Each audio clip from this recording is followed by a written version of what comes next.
Hello friends, എല്ലാവർക്കും ചെമ്പരിപ്പൂവിൻ്റെ പുതിയൊരു വീഡിയോയിലേക്ക് സ്വാഗതം. നമ്മുടെ ചെമ്പരിപ്പൂവിൽ വരാനിരിക്കുന്ന ഭാഗത്തിൻ്റെ വീഡിയോയാണ് ഞാൻ ചെയ്യുന്നത്. അങ്ങനെ നമ്മുടെ ശ്രുതി സച്ചിയുടെ ഫോൺ എടുക്കുന്നതിന് വേണ്ടിയിട്ട് പല വഴികൾ നോക്കുന്നുണ്ടല്ലേ.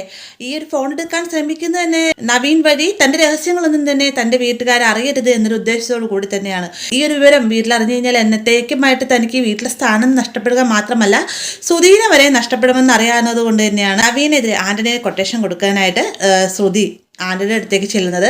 എന്നാൽ ആ ഒരു സമയത്താണ് ശ്രുതിയെപ്പോലും ഞെട്ടിച്ചുകൊണ്ട് ആ ഒരു സത്യം അറിയുന്നത് നമ്മുടെ ചന്ദ്രയുടെ പണം മോഷ്ടിച്ചത് ശരത്താണെന്ന്. അപ്പൊ നവീനെ കൈകാര്യം ചെയ്യുന്നതിന് പകരമായി തന്നെ ആന്റണി പ്രത്യുപകാരം ചോദിക്കുന്നത്, ശരത്ത് ചന്ദ്രയുടെ പണം മോഷ്ടിക്കുന്ന വീഡിയോ സച്ചിയുടെ ഫോണിലുണ്ട്, ആ ഒരു വീഡിയോ തനിക്ക് കിട്ടുകയാണെങ്കിൽ നീ വേറെ പാരിതോഷികമൊന്നും എനിക്ക് തരുവോ വേണ്ട, നവീൻ്റെ കാര്യമെല്ലാം തന്നെ നല്ല രീതിയിൽ കൈകാര്യം ചെയ്തോളാമെന്ന് ആന്റണി ശ്രുതിക്ക് വാക്കുകൊടുക്കാനുള്ള. അതുകൊണ്ടാണ് നമ്മുടെ ശ്രുതി സച്ചിയുടെ ഫോണിൽ നിന്ന് വീഡിയോ എടുക്കാനായിട്ട് ശ്രമിക്കുന്നതും.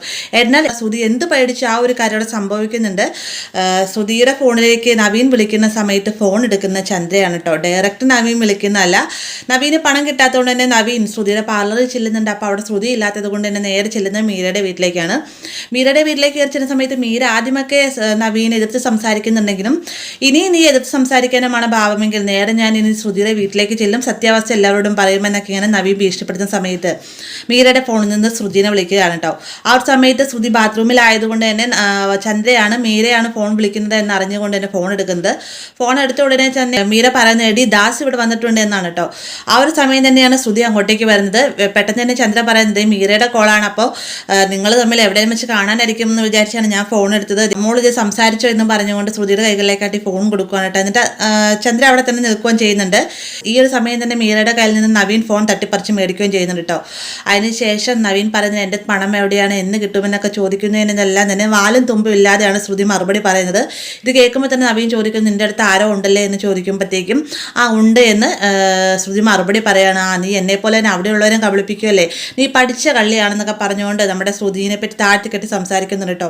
അതിനുശേഷം നവീൻ പറയുന്നത്, എത്രയും വേഗം എനിക്ക് ഞാൻ ചോദിച്ച പണം ലഭിക്കണം, അതല്ലാതെ ഞാൻ അങ്ങോട്ട് വരുമെന്നൊക്കെ പറഞ്ഞ് ഭീഷണിപ്പെടുത്തിയതിന് ശേഷമാണ് കോള് കട്ട് ചെയ്യുന്നത്.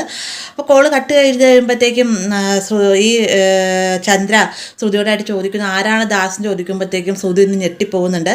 അപ്പം തന്നെ ശ്രുതി പറയുന്നത് മറ്റാരുമല്ല, എൻ്റെ അച്ഛൻ്റെ ഫ്രണ്ടാണ് ദാസേട്ടൻ അവിടെ മീരയുടെ വീട്ടിൽ വന്നിട്ടുണ്ട് എന്ന് ആ ഒരു കാര്യം പറയാനായിട്ട് മീര ഇങ്ങോട്ടേക്ക് വിളിച്ചതെന്ന് പറഞ്ഞുകൊണ്ട് ആ ഒരു ദാസിൻ്റെ ഇഷ്യൂ വളച്ചൊടിച്ച് സേഫ് ആക്കുന്നുണ്ട് നമ്മുടെ ശ്രുതി. അപ്പോൾ ഇങ്ങനൊരു ഭാഗം നമുക്ക് വരാനിരിക്കുന്നതാണ്. വീഡിയോ ഇഷ്ടമായി ലൈക്ക് ചെയ്യാനും കൂടെ ചാനൽ സബ്സ്ക്രൈബ് ചെയ്യാനും മറക്കരുതേ.